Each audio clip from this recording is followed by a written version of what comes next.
Entre abrazos y palabras de agradecimiento se dio la primera salida drástica dentro del gabinete de Enrique Peña Nieto. La renuncia de Luis Videgaray se da, como se sabe, en el marco de la crisis política más grave del sexenio y cuando la aprobación del presidente es más baja incluso que la de las más corruptas policías municipales. En apenas unas horas circula ya todo tipo de análisis, que si fue por Trump, que si se va de candidato al Estado de México, que si es la pugna con Osorio Chong, su sacrificio por el presidente. A mí de la biografía pública de Videgaray y de su renuncia me interesa destacar otro rasgo. Me parece inaceptable que haya seguido en funciones de secretario de Estado después de aquella revelación del conflicto de interés de la Casa de Malinalco. Se trató de un hecho gravísimo que no tuvo consecuencias o no de la magnitud que merecía. Recordarán que el 11 de diciembre del 2014 el Wall Street Journal publicó una nota sobre la compraventa de una casa entre el doctor Videgaray y una empresa de Grupo IGA, el contratista preferido del gobierno de Enrique Peña Nieto en el Estado de México y también después como presidente de la República. Junto con la Casa Blanca, entonces, la Casa de Malinalco es un emblema de la impunidad en este país. Para mí, Videgaray debió haberse ido hace mucho, no por malaconsejar al presidente o por así convenir a su propio futuro político,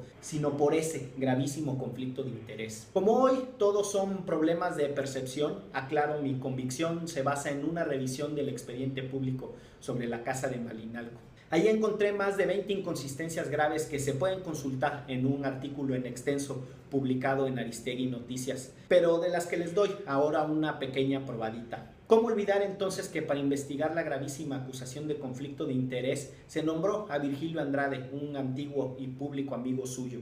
Resultó entonces que la abultada investigación de más de 700 páginas que entregó Andrade fue una ociosa colección de fotocopias. Técnicamente es una burla. Por ejemplo, para demostrar que el doctor Videgaray tenía más de 6 millones de pesos en sus cuentas en enero del 2014, se solicitaron a la Comisión Nacional Bancaria y de Valores estados de cuenta de noviembre y diciembre de ese mismo año, es decir, 10 meses después. Ese es el tono general de la investigación. Otro dato: entre el 3 de febrero, cuando el presidente la ordenó, y el 21 de abril, no se hizo absolutamente nada. Les tomó 75 días obedecer al presidente.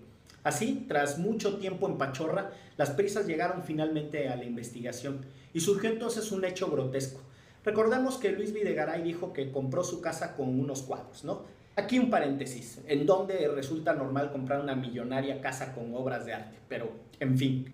Buscando probar que sus cuadros valían más de 2,5 millones de pesos, el doctor Videgaray ofreció una copia certificada de una declaración patrimonial suya. Ya, no ponga usted atención en que es ocioso presentar un documento certificado por notario si el original y el que hace prueba plena está en poder de la Auditoría Superior de la Federación. Total que el notario firmó la copia el 18 de agosto del 2014.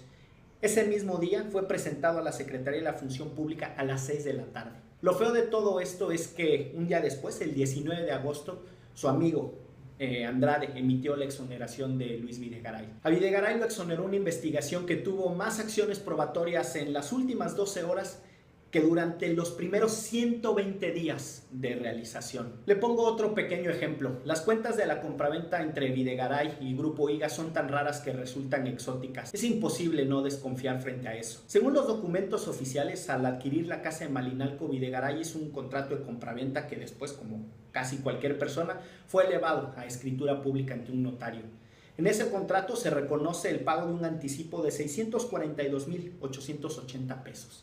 Resulta entonces que la casa en realidad se cerró con un anticipo pagado con los mentados cuadros que tenían, se sabe, un valor, según esto, de 2,5 millones de pesos. Por fin, la operación se cerró con un anticipo de 2,5 millones de pesos, pero el notario solo registró 642,000 pesos. ¿Y la diferencia por qué?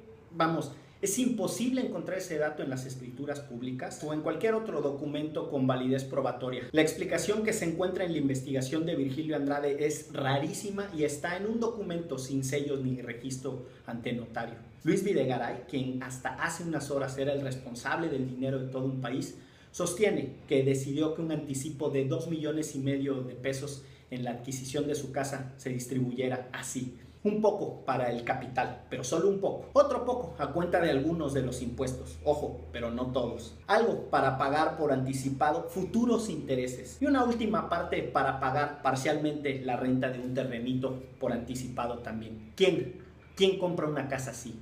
Peor aún, ¿qué profesional inmobiliario la vende sin ir a la quiebra? Frente a eso uno no sabe si tener un derrame de bilis o atacarse de risa. Por eso yo no olvido que el caso de Luis Videgaray dejó una grave herida en la credibilidad de las instituciones y que sus explicaciones fueron tan absurdas que resultaron ofensivas. Y por eso también me mantengo firme en la idea de que detrás de los escándalos, desde Monex hasta Trump y a pesar de los abrazos con el presidente, en la trayectoria de Luis Videgaray reposa una historia de impunidad. Muchas gracias por su atención. Hasta la próxima.